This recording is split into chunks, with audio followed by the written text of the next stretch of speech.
Okay, good morning. Actually, good afternoon. My name is Julian Morse, and I'm the MLA for Frame Lake and chair of this committee. This afternoon, committee continues its review of Bill 29, the First Responders Workers' Compensation Amendment Act.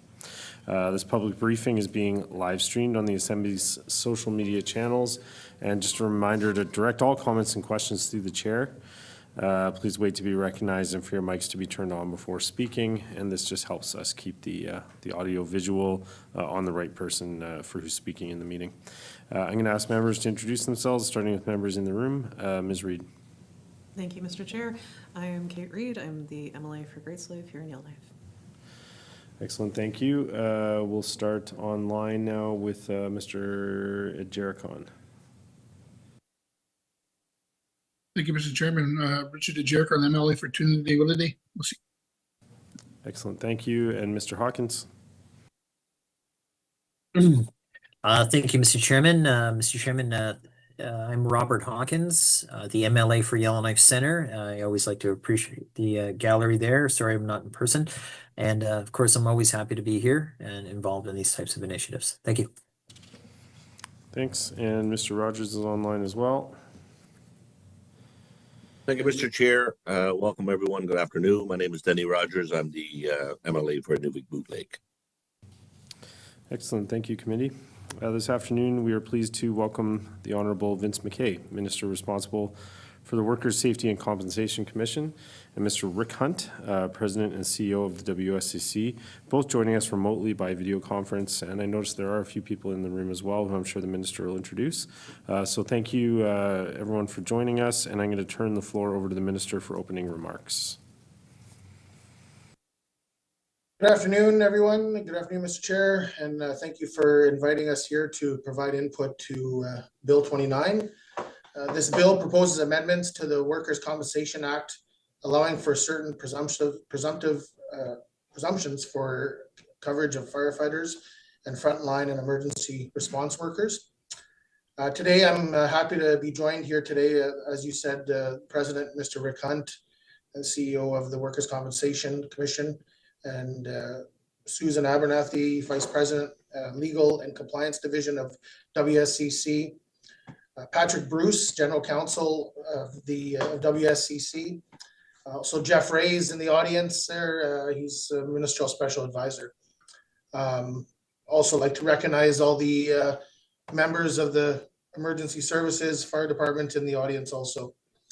We're here to inform the work of the committee. The WSCC will now provide an overview of the current entitlement process for the first responders and the jurisdictional and financial analysis specific to the options being proposed in Bill 29.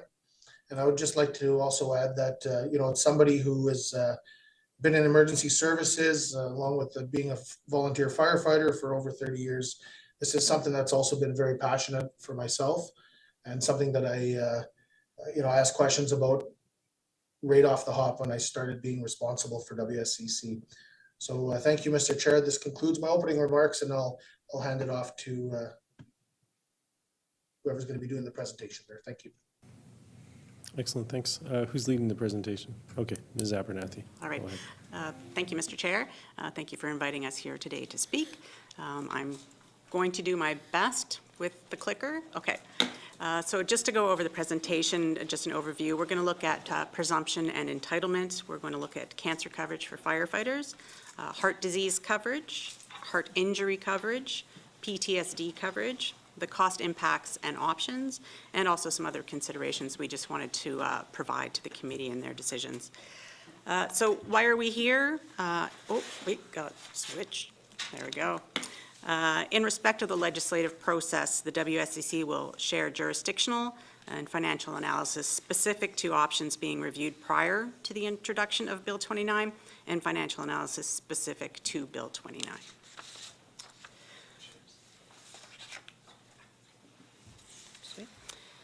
Just to provide a bit of background, in 2022, the WSCC received a request from the Firefighter Association, and the request was to add 8 cancer presumptions with recommended latency periods, and to update and revise latency periods for 4 cancers already covered, and to consider PTSD presumption.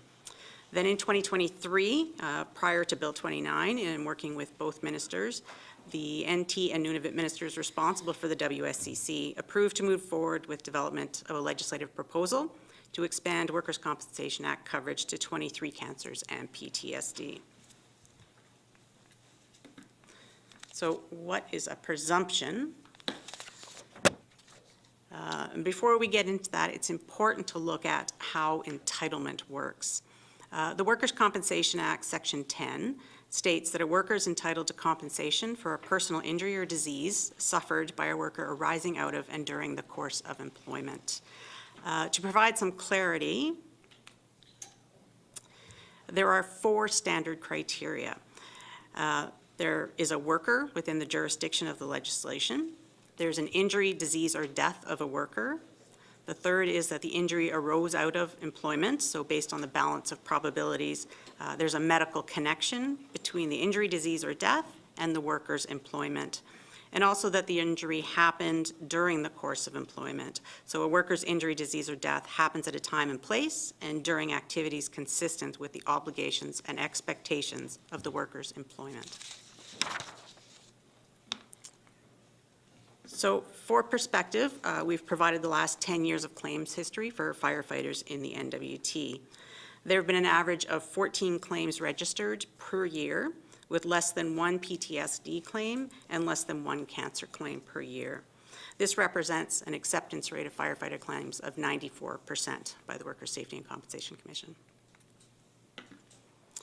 So back to what is presumption. Presumption's a rule in the Workers' Compensation Act which requires the WSCC to assume certain facts unless the contrary is proven on the balance of probabilities.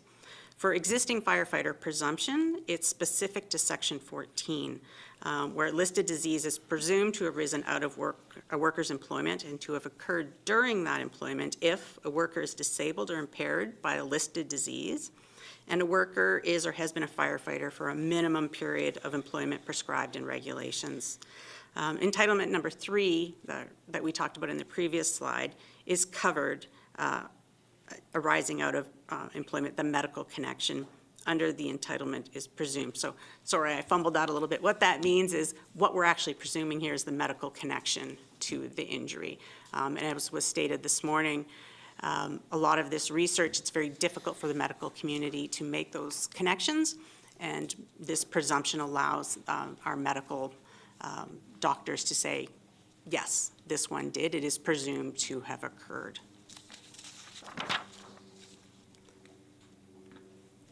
So current presumptive cancer coverage, the Workers' Compensation Act provides presumptive coverage for 14 types of cancers for firefighter. They are prescribed in regulations for a minimum period of employment between 5 and 25 years. There are 23 cancers either covered or under consideration across Canada. No jurisdiction currently covers all 23. I did provide an electronic handout to the committee that listed all of the cancers, and I do have copies of that available, Mr. Chair, if anybody in the audience would like a copy of that table. And they range in coverage between 14 and 22 cancers across the country. So Bill 29 changes the cancer presumption from specific cancers in regulations to all cancers and eliminates the minimum period of employment for each cancer, which range between, again, 5 and 25 years, to 2 years for all cancers.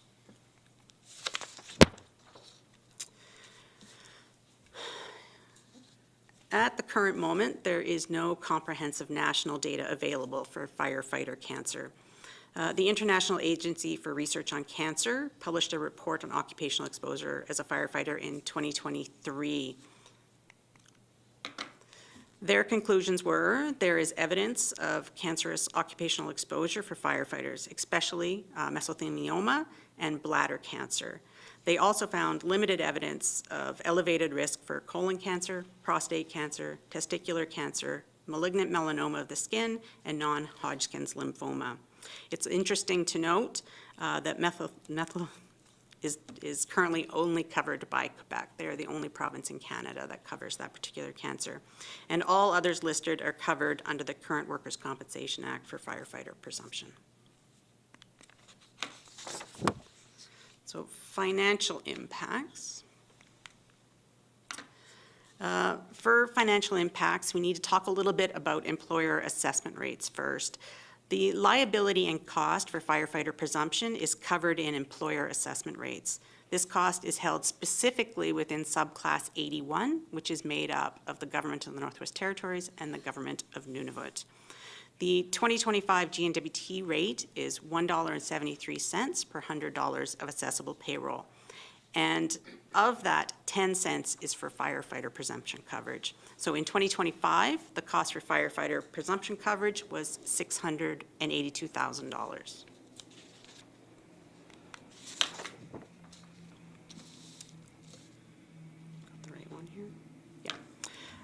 Before we continue, I should note that all of the rate and liability impacts have been calculated by an actuary external to the WSCC, and they are all preliminary at this point.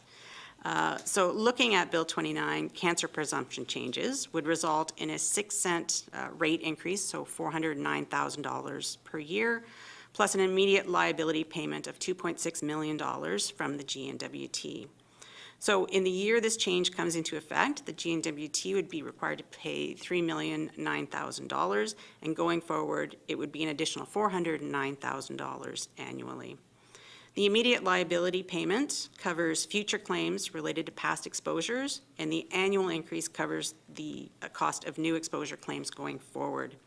It's also important to note that the annual cost is in addition to the cost of the current presumptive coverage. So now some good news that provides a little bit of wiggle room on that.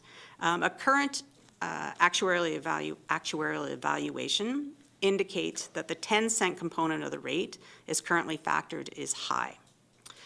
This provides an opportunity to cover an increase in cancer coverage as per Bill 29 for any cancer type for a worker who is or has been employed as a firefighter for a minimum of a 2-year period, with no rate reduction, no increase to the rate component, and it would also cover the increase in the liability costs. So moving on to heart disease, Bill 29 provides a new presumption for heart disease, including disease of the pericardium and coronary arteries, for a worker who is or has been employed as a firefighter for a minimum period of 2 years. Heart disease is currently covered by the Workers' Compensation Act, but not as a presumption. This presumption is only provided,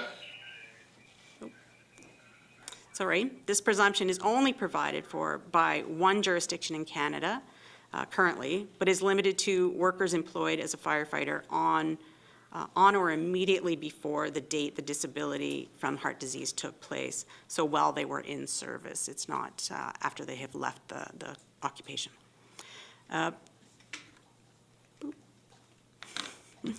Financial impact specific to this component of the bill would result in a 5-cent rate increase, so $341,000 per year, and an immediate liability payment of $10.4 million from the GNWT, for a total of $10,741,000 in the year the change would come into effect, plus $341,000 annually.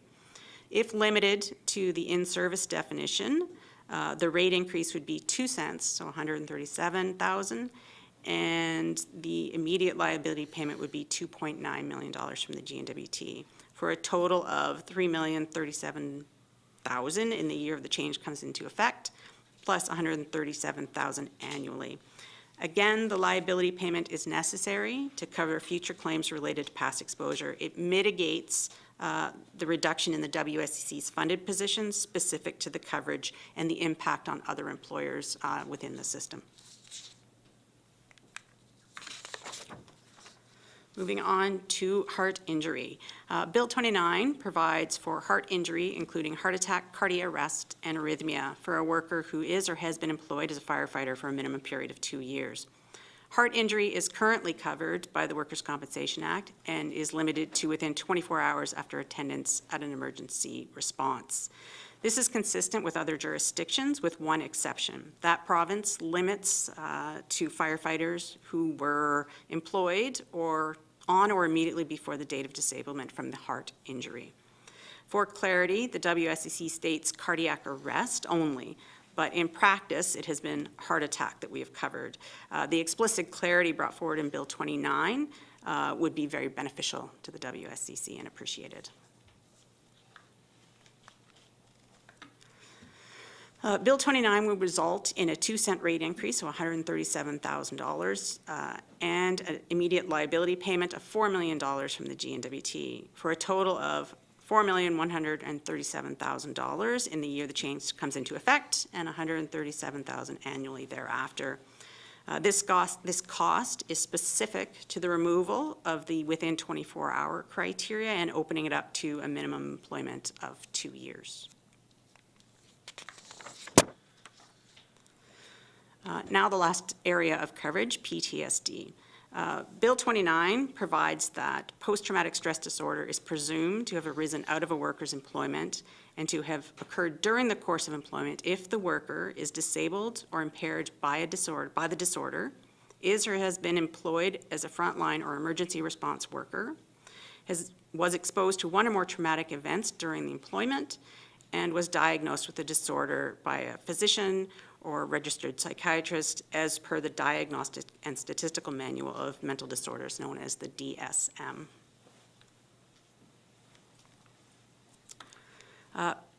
PTSD is currently covered for all workers by the WSCC.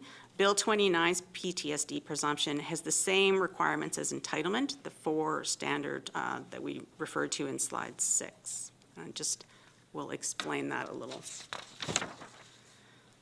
So as we had the 4 criteria, one is that there is a worker that is covered under the Bill 29 definition. The second is that there is an injury that is again covered under Bill 29.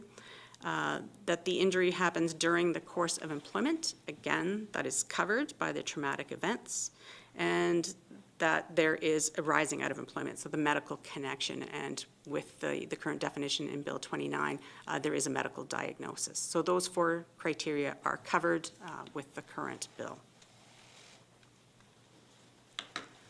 So the financial impacts, although there is no real change in practice, having presumptive PTSD coverage shown in legislation, as experienced by other jurisdictions, can lead to a change in claiming behavior, leading to additional claims and costs. Studies have shown that nearly 25% of first responders would qualify for a PTSD diagnosis. There's an estimated rate increase between 3 cents and 8 cents annually for this increase in claiming uptake.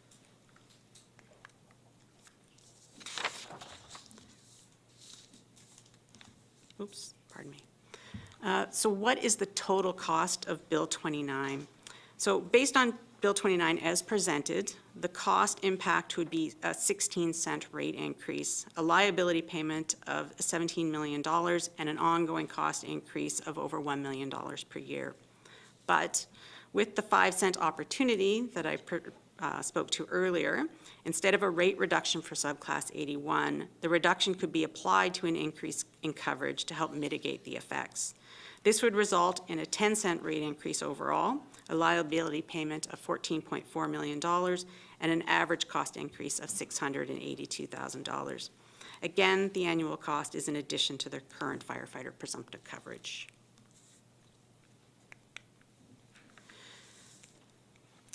What we've presented in this slide is just other cost options for the committee to consider, and you can mix and match the options as you consider the bill going forward. Specifically, we've put in here for coverage for the 23 cancers with the prescribed minimums, the 23 cancers with the 2-year minimum, all cancers with an average of a 15-year minimum, the heart disease but limited to the in-service component we discussed, heart injury, but leaving it at the 24-hour post-response. And we've also provided the high-end estimate for the PTSD coverage.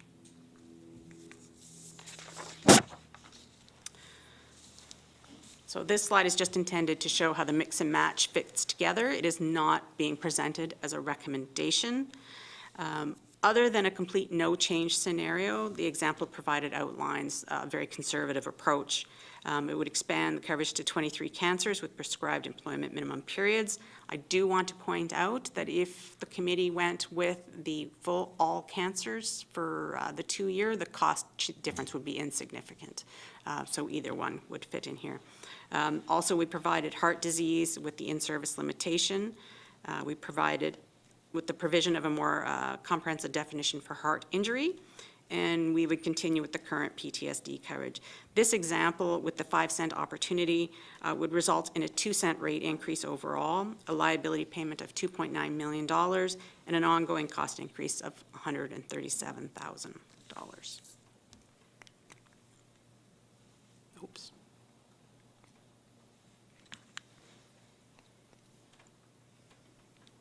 I think we are stuck. Oh, no.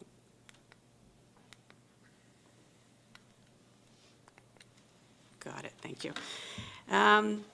So there are a few other items provided for the committee's consideration. We have the intergovernmental agreement on a shared workers' compensation board. This is the impacts on Inuvit. It was spoken about this morning, so I won't go any further. There's also consideration of Bill 21, an act to amend the Workers' Compensation Act. This is the change from the pension system to the earnings loss system, which is before the committee. We just wanted to point out that drafters should consider, if applicable, how the drafting would be affected by the new legislation. The current one is drafted with the current, and if they both come in at the same time, we just wanted to give a heads up that some drafting consideration should be made. Also, that the firefighter presumption regulations will also need to be updated, so that's another action that would need to take place. And in closing, Mr. Chair, I would just like to say that the WSCC's role is to administer the Workers' Compensation Act, which is the government's legislation. Within our role as stewards of the Workers' Protection Fund, although difficult in passionate situations, we bring forward the cost and impacts. We do not oppose coverage, or our role is to ensure workers receive the compensation they are entitled to under the Workers' Compensation Act. Nothing more and absolutely nothing less. And that is the end, and we'll turn it back to you, Mr. Chair. Excellent. Thank you very much for the presentation. And of course, I'll turn it over to members now for questions. I have Mr. Hawkins up first. Oh, and just to be clear to members, I felt the 6-minute time slot was working well in committees, so each member has 6 minutes, and we'll do that per round. So, Mr. Hawkins, you're up first. Can you hear me okay? Yep, go ahead. Okay, no problem. I just was having connection problems. I had to re-sign in on my phone. That said, I lost my computer's out. I'll start with just a question. Maybe it's just as simple as this. I just heard the last statement, which is clearly very important to the overall perspective of administering the plan. What I'd say is this. Why don't we start off with the simple question saying, does WSCC support the proposal as presented through its draft legislation? Do they see this as a seamless transfer over into operation? So in other words, it's a proposal. Can they implement this within the timeline as it's described, and are they supportive of this initiative? Thank you. Okay, thank you. I'll turn that over to the minister first, and he can delegate. Thank you, Mr. Chair. I assume it's supportive of the proposal of Bill 29.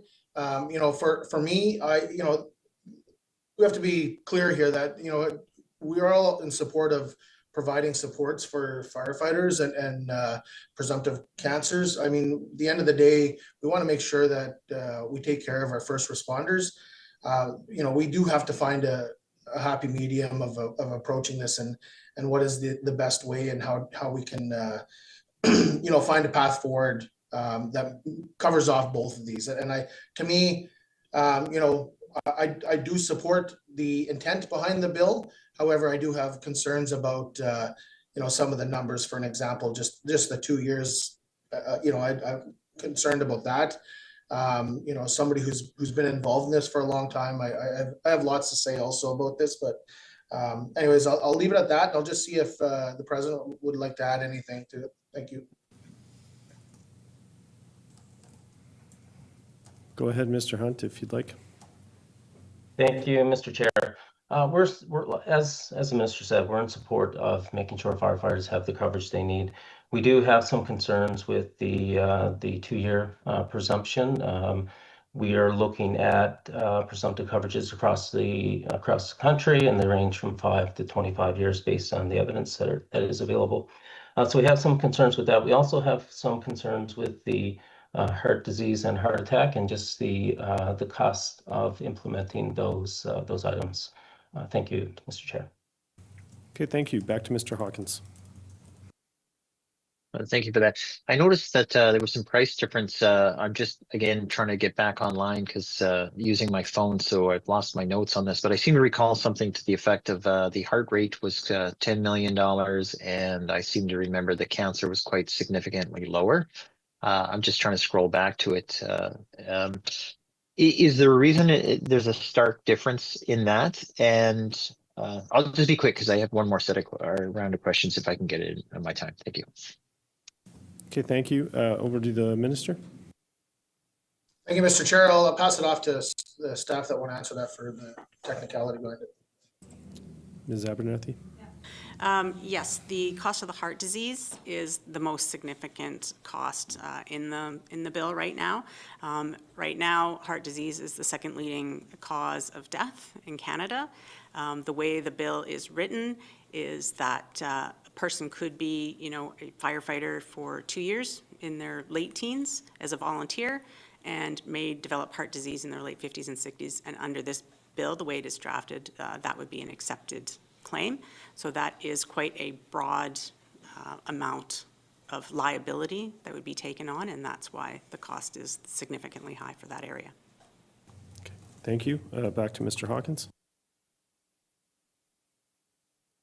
Thank you very much. So maybe just the simple question is, who would actually pay for this? I believe this is an employer cost, just to clarify. So when it's 2 cents, 2-cent rate increase, ends up being hundreds of thousands of dollars into the overall pot of WSCC money, or 5%, et cetera, same point.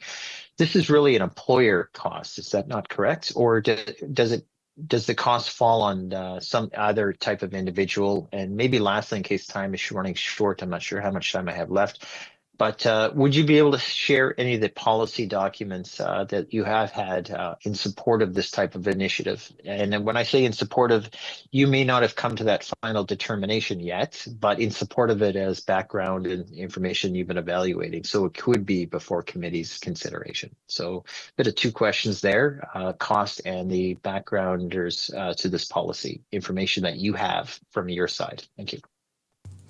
Okay, thank you. Over to the minister. Yeah, thank you. I believe it would be a shared cost, employer and government, but I'll pass it off to Ms. Abernathy, please. Thank you, Mr. Chair. For firefighter presumption, the cost of it is solely borne by subclass 81, which is the GNWT and the government of Nunavut. The full cost of this coverage would be paid by those 2 employers. Okay. And Mr. Hawkins, you had a second question that wasn't answered there, but you do have a bit of time left. So if you want to pose that one again. Oh, okay. No problem. Why don't I just I'll come back to that question, and then I'll just, whatever it goes. If the minister would be willing to share some of the policy background work in support of these policy changes. And when I say in support of it, it might not mean your final determination is you support this particular cancer, this particular result, but in support of it, do you come up with background policy information that talk about the challenges and talk about the pros and cons, and that information would probably be very helpful for committee as we work forward through this, and where committee will finally end up with its final determination. So would the minister be able to have WSCC forward committee that type of information? And if you need more details as to what we're looking for, we could probably present the question more formally in a letter. But that said, if you understand where I'm going with this, that's all I need for now. Cheers. Okay, thank you. Over to the minister. Yeah, understood. And we'll get the question in writing too, just to confirm. But yeah, it won't be a problem. We'll get the information for committee. Thank you. Okay, thank Thank you. you. I have Ms. Reed next for questions. Thank you, Mr. Chair. My first question is very simple and straightforward. In your presentation on the assessment rates, on the slide, it says that the GNWT 2025 rate is 171 per $100 accessible payroll, and you said 173. I just wanted to make sure we had the right number. Thank you. Okay, thanks. Ms. Abernathy? Thank you, Mr. Chair. Yes, that is 171. I'm sorry if I misspoke. Okay, thank you. Ms. Reed? Could you please go into a little more detail around the documentation that you've provided on the cost options?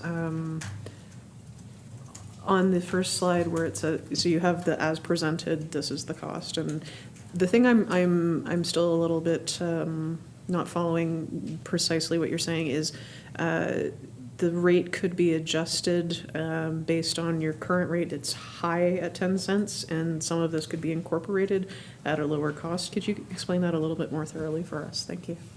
Thank you. I'm going to assume this is going straight to Ms. Abernathy. Yes, thank you, Mr. Chair. Yes, so as the rate, the 171 is currently calculated, 10 cents of that rate is to cover firefighter presumption coverage.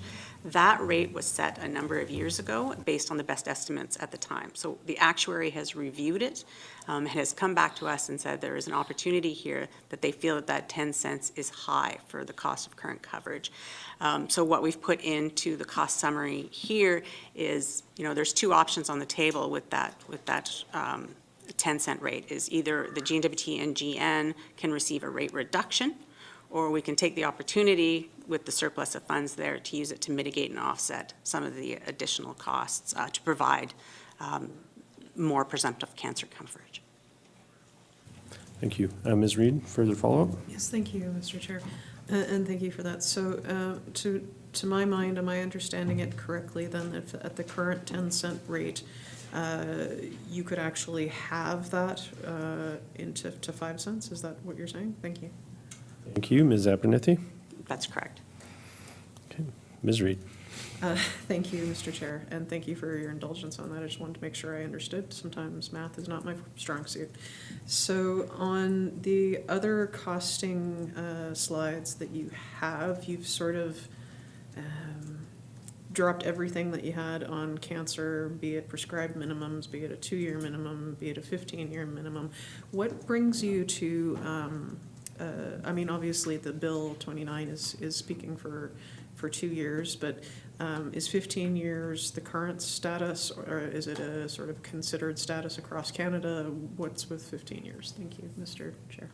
Thank you. Over to Ms. Abernathy, I think. Yes.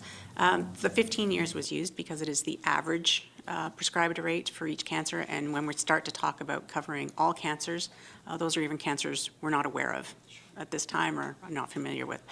So that average was used in the calculations for simplicity.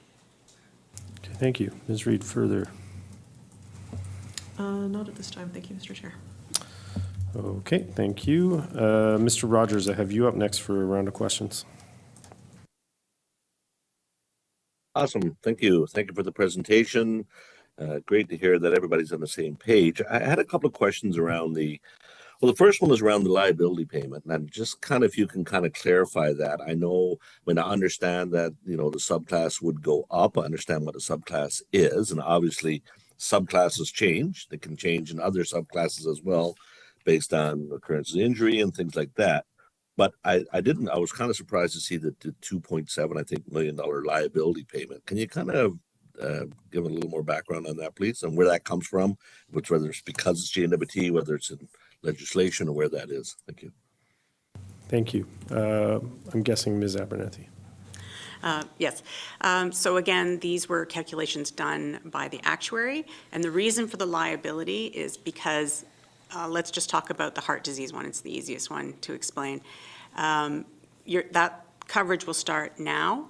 There will be claims that are based on prior heart disease or prior employment before this new coverage came into effect. That liability for those prior year claims will drop the funded position of the Workers' Safety and Compensation Commission, and these liability payments are intended to stop that backward slide of the funded position. It's to cover the costs of the political nature of the decision. Okay, thank you. Mr. Rogers, follow up. So it's specific, sorry, thank you, Mr. Chair. So specific to this actual circumstance, it's not something you would do in another class, for example, if something were to change significantly in that class where you're covering other illnesses in that class. It wouldn't typically be a liability payment required of the service industry, for example. Is that correct? Thank you. Over to Ms. Abernethy. That's correct. This is specific to this decision, this presumptive coverage, and this class. It is not something that is charged to other subclasses. Okay, thank you. Mr. Rogers. Thank you, Mr. Chair. Since you did bring it up, what is the current funding position of the Accident Fund? You mentioned the funding. I'm assuming you're fully funded at least, if not more. Can you tell us what you are funded at right now? Thank you. Ms. Abernethy. Thank you, Mr. Chair. The WSCC is currently sitting at 114% funded. Our target funded rate is 125%. The reason for that is in order to pay out all existing claims. So if the WSCC shut down today and was no longer in existence, we are legally required to be 100% funded so that we can pay out all of the claims that currently exist. We also have a 20% in that funded position to maintain operations. So if we didn't shut down, if we're going to continue to operate. And there's also a 5% component for a catastrophe reserve, which protects the entire system against catastrophes such as plane crashes and significant events such as that. So our goal is 125%. We are currently sitting at 114. In 2019, the decision was made to add to the provisional target rate in order to try and get us back to the 125%, and that is something we've been working towards over the last number of years. But yes, we are 114% funded at this as of 2024. Thank you. Mr. Rogers, further questions? Yeah, no, thank you. And it's funny because I think the last time I was kicked around there, which was many, many years ago, I think we're actually at 114% funded. So it's interesting. No, again, it's a little, the 2.7 million, I was kind of, when I looked at that, I didn't anticipate that there would be a liability payment. I would anticipate that because we're changing a class, no different than any other class, that you would just obviously, unfortunately, but obviously have to look at absorbing that in the rate class itself. I understand the premise behind it. I just had a question on it. So that's it for now, Mr. Chair. Excellent. Okay, thank you very much. As of right now, I don't have further members with questions. Does anyone have round two questions? Yes. Yes, if possible. Mr. Hawkins, you're up again. Thanks.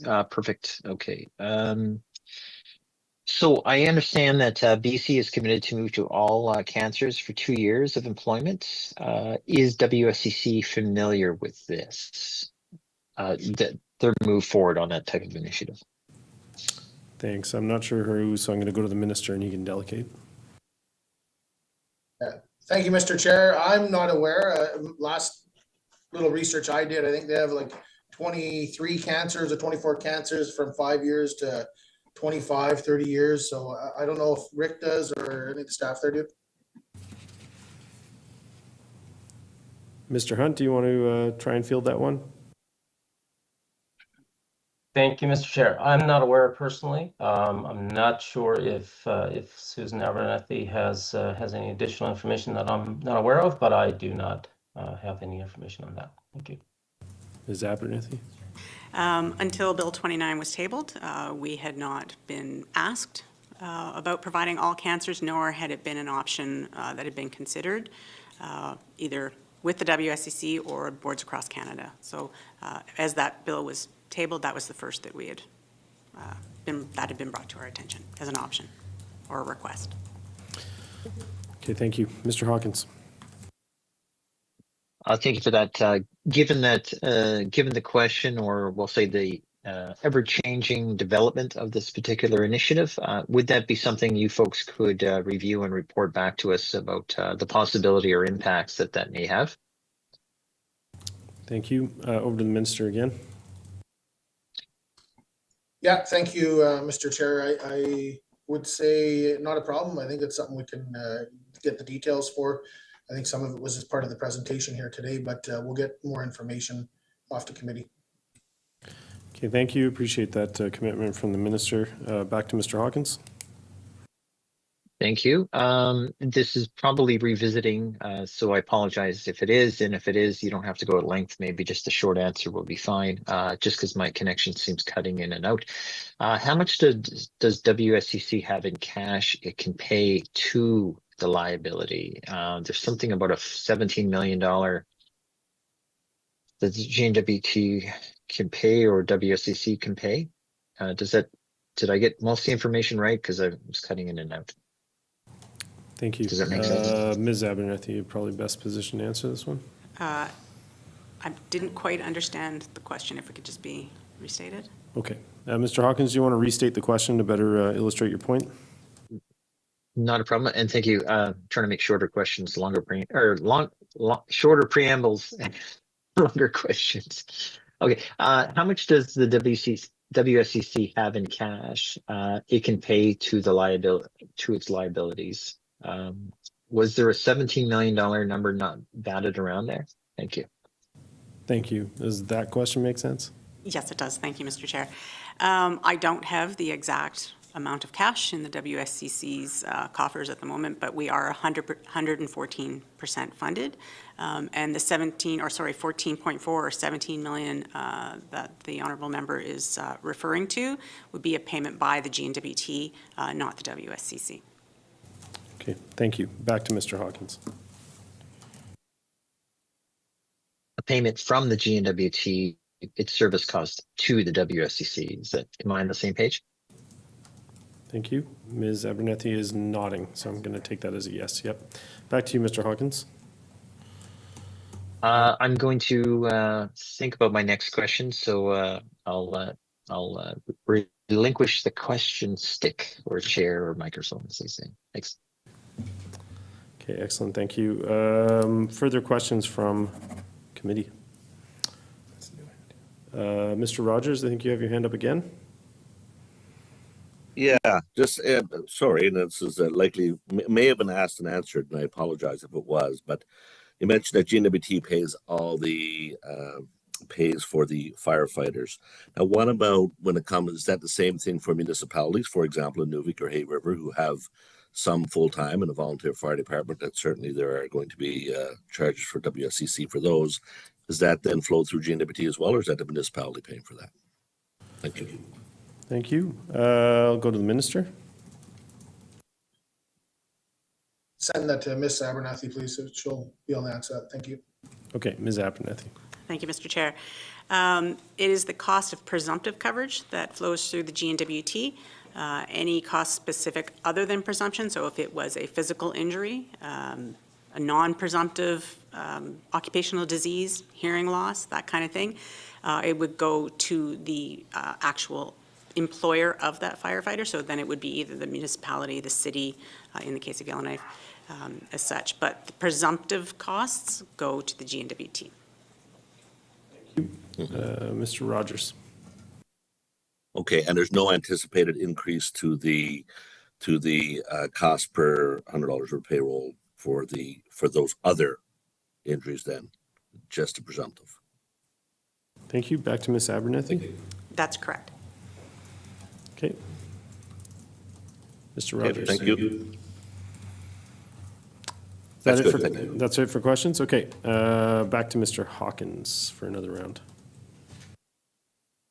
Thank you. I now have the presentation back up again. There was a question, and I remember Ms. Abernethy pointing this out about prescribed versus 23 cancers prescribed minimums or 23 cancers broken out and the cost was negligible. All cancers, it shows brackets 15 years minimum.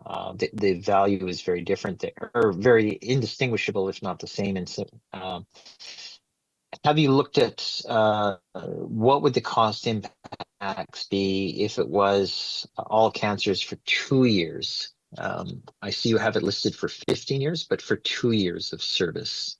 Minimum, obviously, when I say that. Has that analysis been done? If it's here, if you could point to what presentation page, because thank you. Thank you. Ms. Abernethy? Yes, that information, the slide you're referring to, slide 27, is other cost options. If you look at slide 26, which is the summary of Bill 29 as presented, where it is the all cancers with the 2-year minimum, that information is provided there. Okay. Thank you. Mr. Hawkins? It's hard scrolling on a phone now. Did she provide the number for that as I'm searching for it? Thank you. It's page 30 of the PDF. It's page 30 of the PDF, Mr. Hawkins. Okay, got it. Okay, thank you. So why is it almost the same? And I guess that then leads to the question is, why are we really talking about it? If it's all cancers 2-year minimum, and if it's listed at $409,000, that's 2 years plus. Why is it almost the same, or what am I not reading the difference? Why am I not understanding the difference? Because it looks like it's all the same cost. Thank you. Thank you. Maybe Ms. Abernethy could help clarify the slide. Yes, I will. At the beginning of the presentation, when I was going through the cancer presumptions, and I talked about the 5-cent opportunity, which would make it so that we could, in fact, with no rate increase, no liability payment, increase to all cancers with the 2-year minimum. There is the ability to provide for that without additional expense.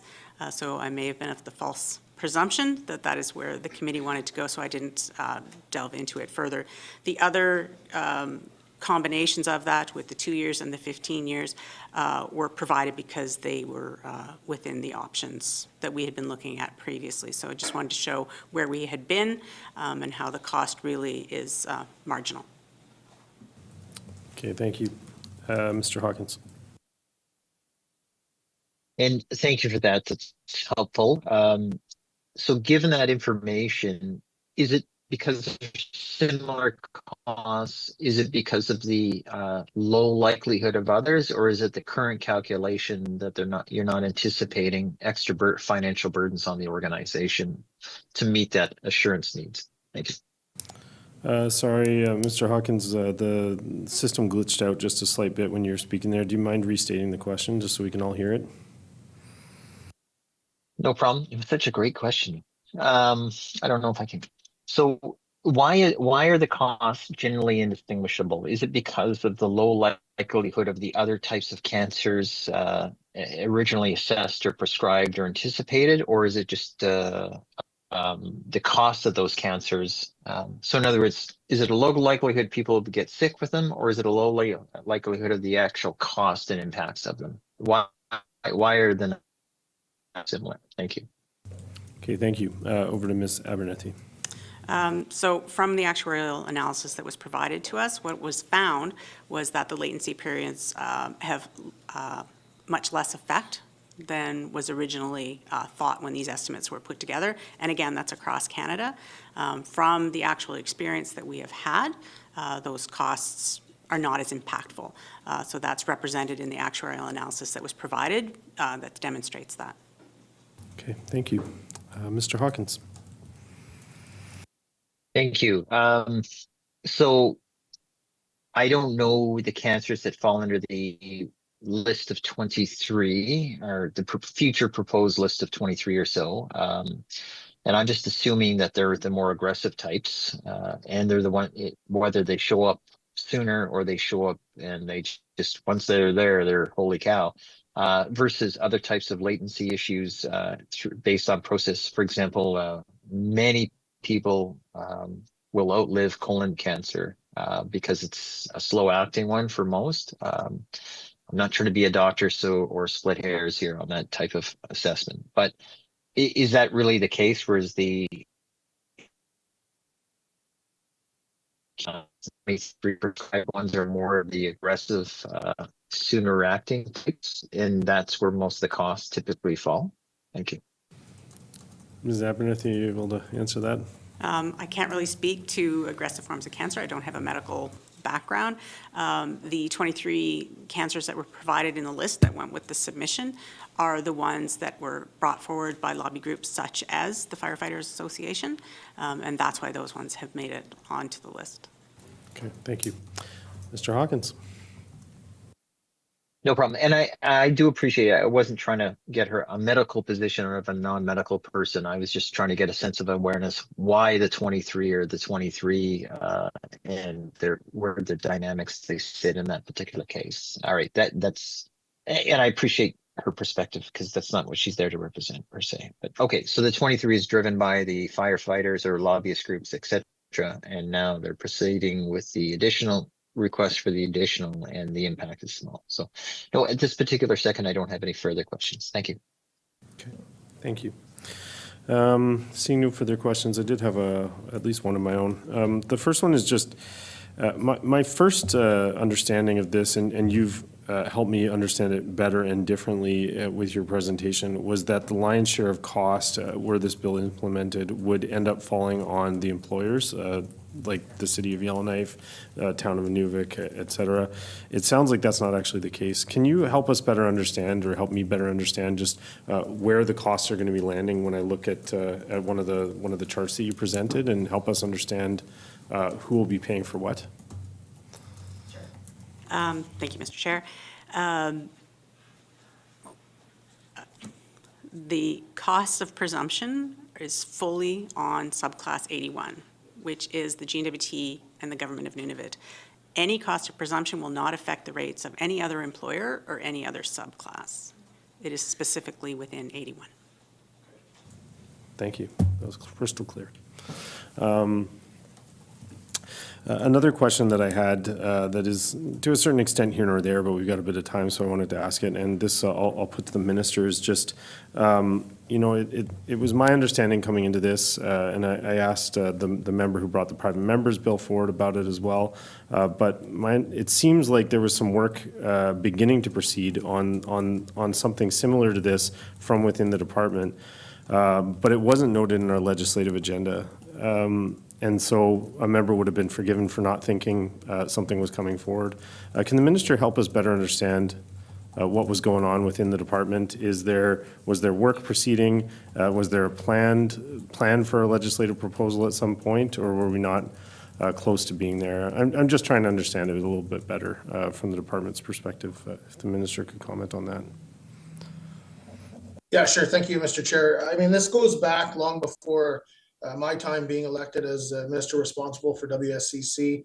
It's my history and the background of the fire service. I remember the firefighter union, the International Association of Firefighters, representatives from Yellowknife bringing it forward, the NWT Fire Chiefs Association bringing it forward to their meetings. So this has been a long, issue, and I think it's probably pre just 2000 or 2020 kind of thing. It was picking up traction, and then I would say, obviously 2020, nothing really moved during COVID. Everything kind of slowed down. But I know when I became the minister, it was one of the first kind of questions I asked where it was at. And also, if you recall, I think there was a line of questioning with the MLA, MLA Testart, probably in the first sitting or the first or second sitting. Anyways, this work was being done. It was, obviously, like anything we do, it gets a little slow at times, but this work was already being done. It was already in process. It was just a matter of the direction we were going and how we were getting there. So, yeah, I hope that answers your question. Thank you. Okay, thanks. It's close enough. My next question is just to the department, considering there was some work proceeding on this, is there anything that's been put forward, or I guess a better way of putting the question, is there anything that's not included in Bill 29 that the department was considering for a similar amendment that has perhaps been missed? Are there any missing pieces that the department would point out to committee. I didn't see any in the presentation, but if the department wants to comment on that, now would be the time. I'll put that to the minister first. Thank you. I could probably say a couple things, but I think one of the staff will cover it all off there. If Rick, are you able to do that, or Ms. Abernathy? Okay, I'll pass it over to Susan. Yeah, thank you. The majority of what we were looking at is covered within Bill 29. Again, the exception is that it had never been brought to our attention, nor was it an area of inquiry that we went down around all cancers. So that is very much different. We did look at, and we were looking at the inclusion of wildfire fighters in the version we were looking at, and that's not included here as well. So I think that's the only significant difference. Okay, thank you. Really appreciate that clarification. Mr. McKay, it looks like you got just one further comment there, so I'll give you the opportunity. Yeah, and staff might be able to correct me if I'm wrong, but Bill 29 wouldn't cover off none of it. So they would be left out in this process. Thank you. Thank you. Okay, and maybe that is something I'll open it up for staff to comment on, actually, just because one of the other considerations they put at the end of the presentation was the intergovernmental agreement. If staff could maybe comment on that relationship and how that'll play out.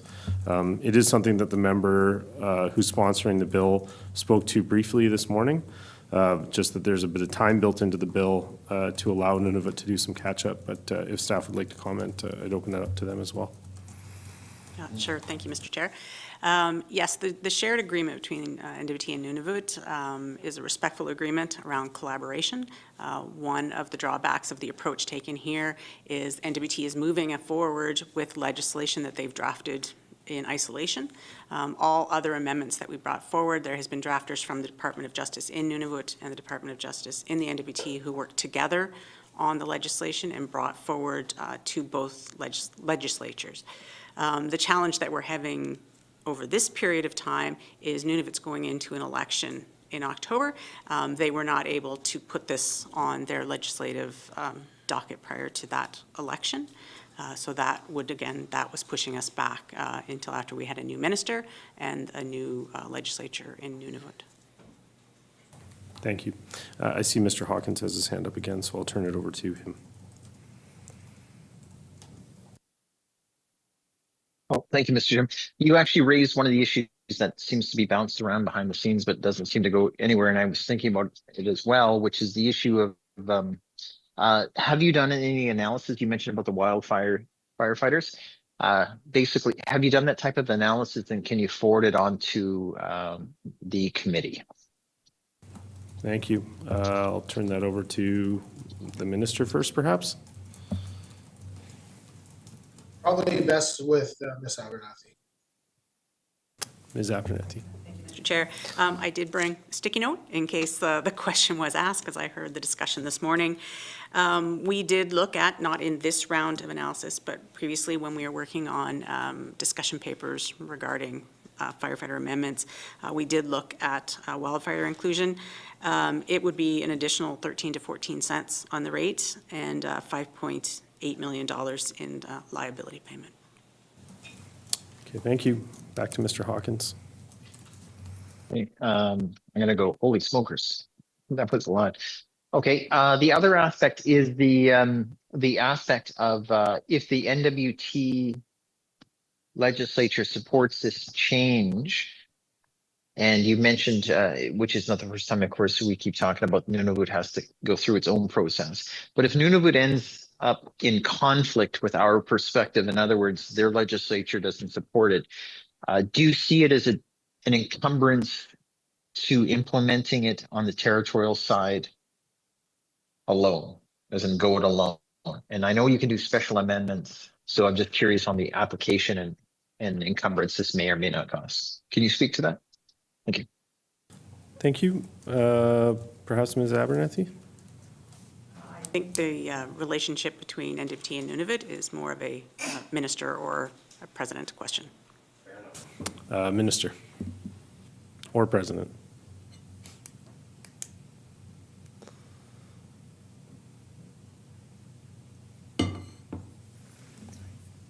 Sorry about that. My mute mic wouldn't come off here. I'll just pass it off to staff there, please. Thanks. Thank you. Would you mind repeating the question? I was actually taking a note there. Yeah, indeed. Not a problem. I just. Go ahead. Sorry. My apologies, Mr. Chairman. I should have waited. I know that rule. Okay. So my question really comes down to simply this. If the NWT side of WSCC supports this initiative as proposed through the private members bill as currently in its current form, that is, but Nunavut for some reason in their wisdom chooses not to, do you see an application problem where there's some type of where it will be rejected, or do you just see it as a challenging encumbrance, whereas in, you know what, they're going to do a little bit different and we'll modify our program as such, but we can still make it work. So in other words, can one side of the one territory do this without any problems, without having to have both sides agree at the same time? Thank you. Thank you. I'll turn that over to Mr. Hunt. Thank you, Mr. Chair. It would be a challenge for us from the application side, but it is something that I think we could make it work. And we are having, I'm having, and our staff are having discussions with Nunavut on this bill as we speak. And so we're going through that process now. Thank you. Okay, thank you, Mr. Hawkins, and I also have Mr. Rogers in the queue.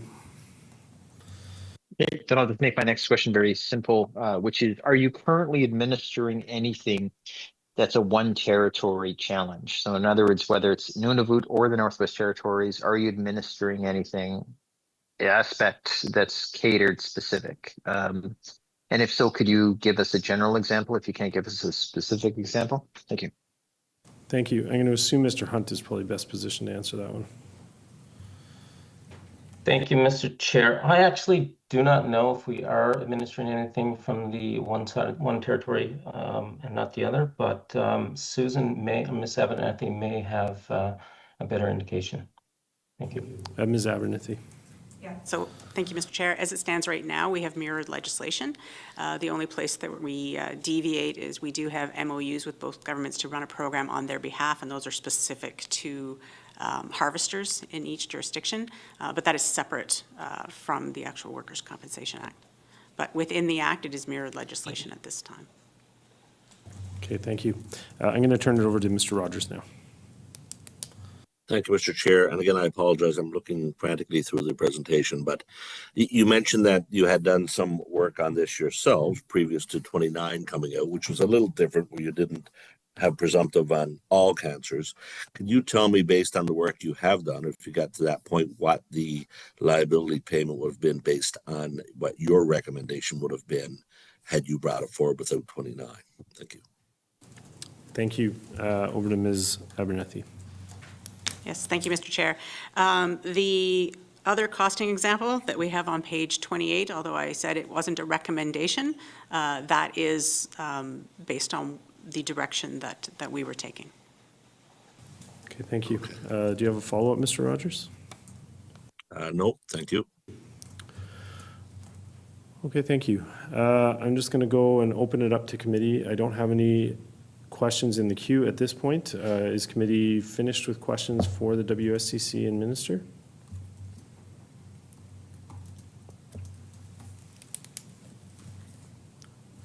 Mr. Hawkins, looks like you have another one.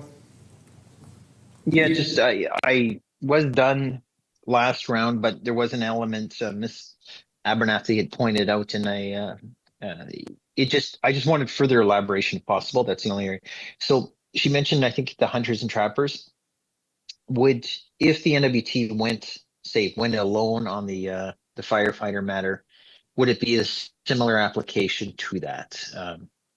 Well, we'll just start with this clarification first. Okay, thank you. Ms. Abernathy? Thank you, Mr. Chair. The answer would be no. The harvesters are in line with the memorandums of understanding. They're not specific to the Act. Okay, thank you. Mr. Hawkins?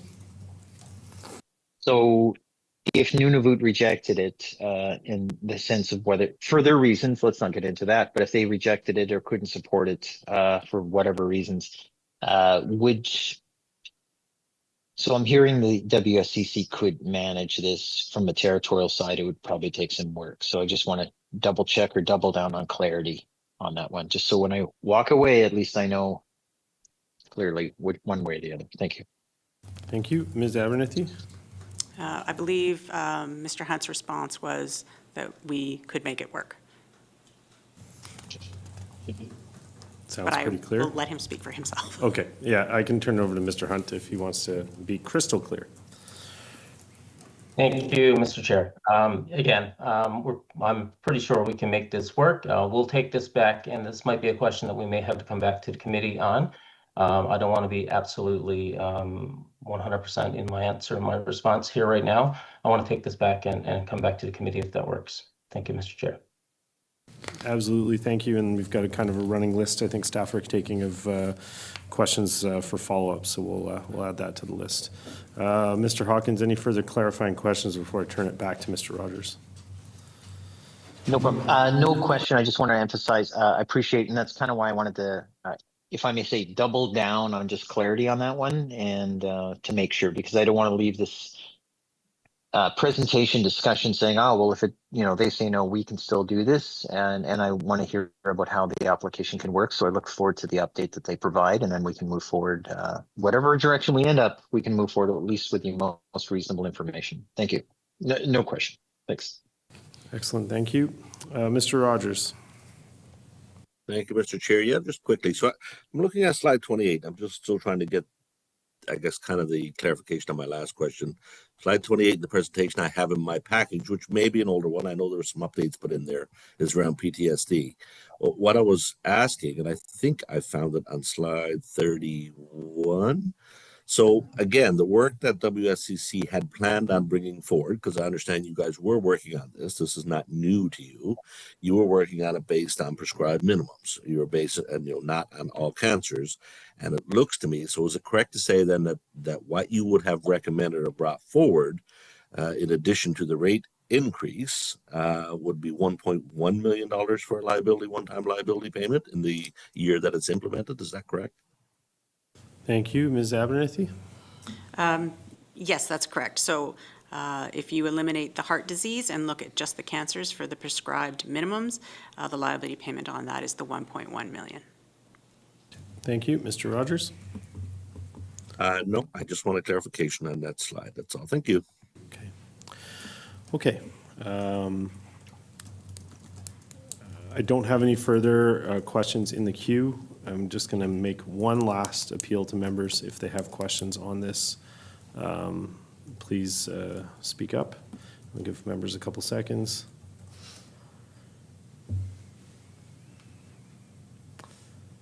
Okay. Seeing no further questions, that will bring the briefing to a close. So I just want to thank the Minister, Mr. Hunt, and staff for making the time to come and answer the numerous questions from committee. We really do appreciate you taking the time and being so forthcoming with your answers. It certainly helps committee move forward our work on this bill. I will turn it over to the Minister if you'd like to share any closing comments or any of the presenters for that matter.